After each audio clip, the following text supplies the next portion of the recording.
Today, Biden's death sentence commutations and how they'll frustrate Trump's plan to expand executions. Details of Matt Gaetz's House Ethics report reveal the scale of allegations against the former congressman. And how Christian leaders in Syria are advising their followers to enjoy a scaled-back Christmas this year. It's Tuesday, December 24th. This is Reuters World News, bringing you everything you need to know from the front lines in 10 minutes every weekday. I'm Christopher Waljesper in Chicago. And I'm Tara Oakes in Liverpool.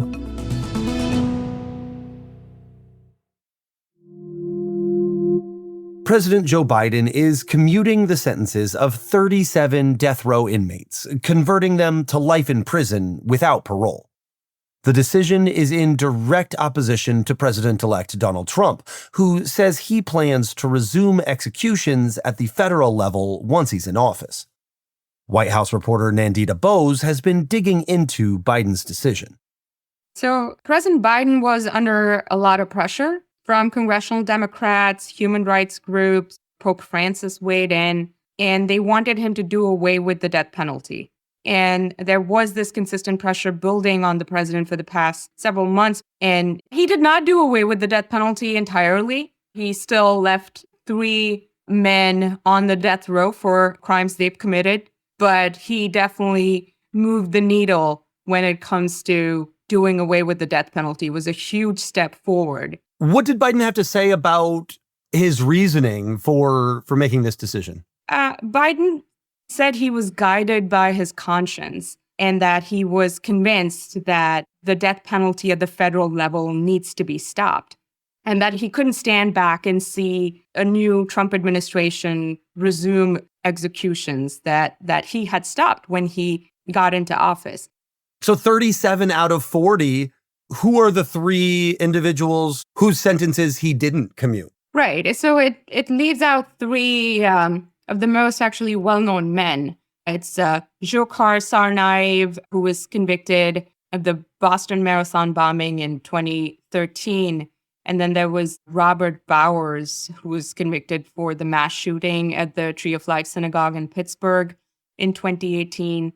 And then Dylan Roof, who was convicted for the shooting at the church in Charleston in 2015. And the reason these 3 men were left out is because Biden's decision does not apply to cases of terrorism or mass murder. All 3 have filed their appeals, and legal challenges to their sentences, which is a process that can take years and may not happen while Trump is in office.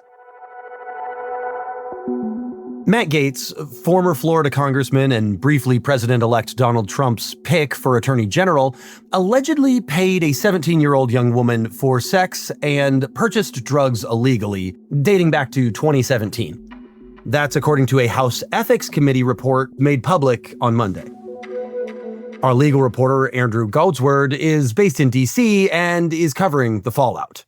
I think the most surprising thing is the scale of this. We knew, Congressman Gaetz has been facing allegations in this area for quite a long time, but this report really laid out in detail how long it lasted and how many people were involved. The report found that he paid more than $90,000 to about 12 different women from 2017 until 2020, and the report found that many of those payments were for illegal drugs or for sex. And now he's already dropped out of consideration for a cabinet appointment, but what sort of fallout could Gaetz see from this? It's unclear. Obviously, this could become an issue if Gaetz wants to try to get back his House seat or potentially run for the Senate in Florida. We know that he's already been announced to join the right-wing news organization One America News Network as a host there. He's already been criminally investigated over these allegations by the Department of Justice, and they told him last year that he was not going to face charges. How has Gaetz responded? He issued a statement on X, on social media, before it came out, basically characterizing this as his generosity to what he called former girlfriends or people that he dated. He has denied having sex with anyone who is underage, but he also didn't agree to speak under oath with the committee. Luigi Mangione has pled not guilty to charges of terrorism and murder in the December 4th fatal shooting of health insurance executive Brian Thompson in Manhattan. If convicted, Mangione faces life in prison without the possibility of parole. Donald Trump says he'll consider not shutting down social media site TikTok. Maybe we gotta keep this sucker around a little while, you know? The U.S. Senate passed a law last April requiring TikTok's Chinese parent company ByteDance to divest the app, citing national security concerns.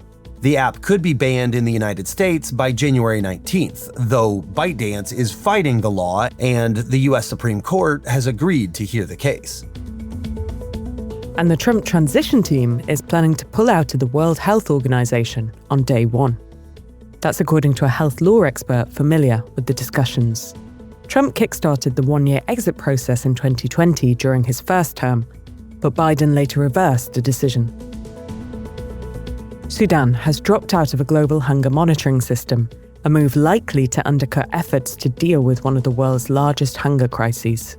It comes as the Integrated Food Security Phase Classification System, or IPC, is due to release a report that's expected to show famine spreading across the country.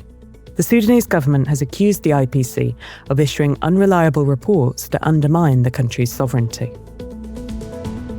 A Russian cargo ship has sunk in the Mediterranean Sea between Spain and Algeria. 2 of its crew are missing, according to the Russian Foreign Ministry. The ship went down after an explosion in the engine room. In Israel, the Defense Ministry has publicly admitted for the first time to killing Hamas leader Ismail Haniyeh. Haniyeh was assassinated in Tehran in July.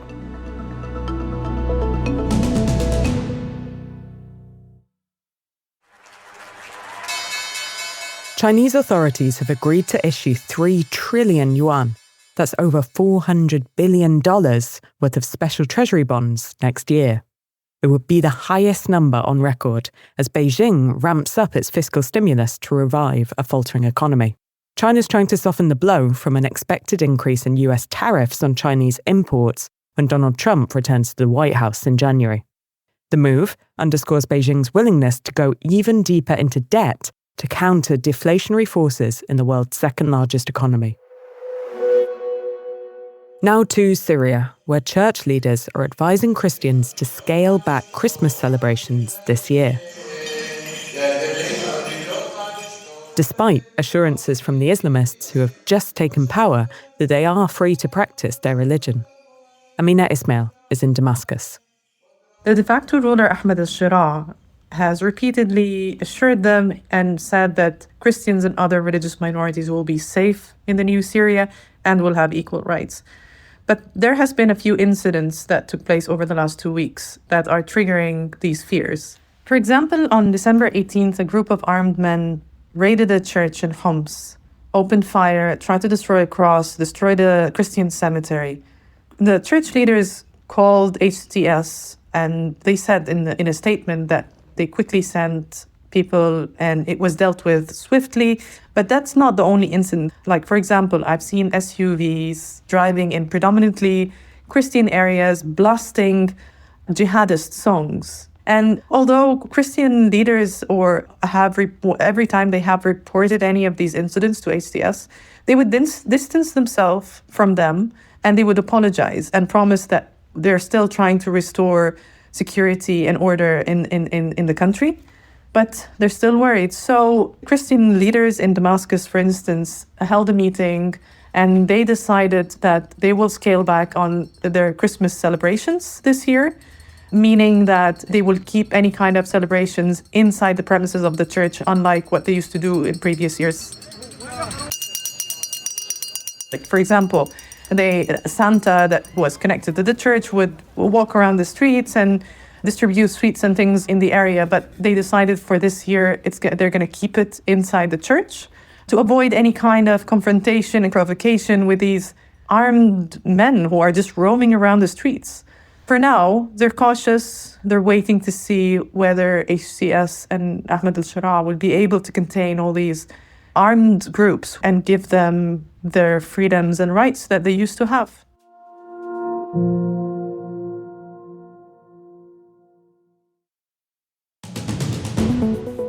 And today's recommended read is the story of Oleg Kolesnikov, a Ukrainian citizen turned Russian spy.